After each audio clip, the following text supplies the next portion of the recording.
Hey everybody, Chris Kennedy with Reliant Lending, and a lot of you always wonder like, hey, what's the delay in escrow?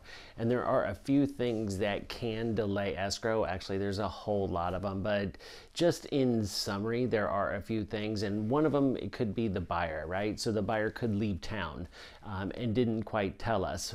We can have people sign in other places. I had people sign in Hawaii. I've had somebody sign in Afghanistan. We can make it work. They just need to tell us way in advance, okay? The other thing too is sometimes the buyer shows up without an ID. And it's pretty important that we know who's actually signing on those papers.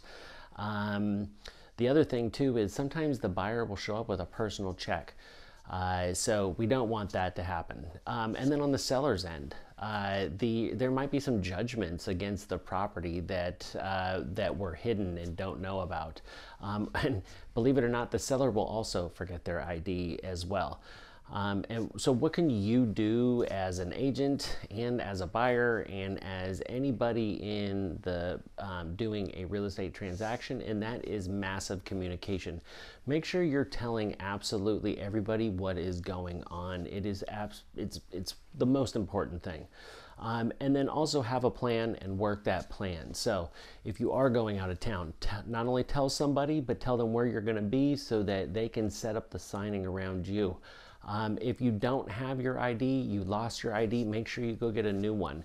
But also let everybody know that, hey, I lost my ID. And then make sure all your paperwork is complete. And then finally, if you are going to sign those final documents, make sure you find out the best way to provide your down payment. Anyway, I am Chris Kennedy. If you have any questions about getting through a transaction nice and smooth, please reach out to me at 916-794-0777. I look forward to working with you. Thank you. See ya. Bye.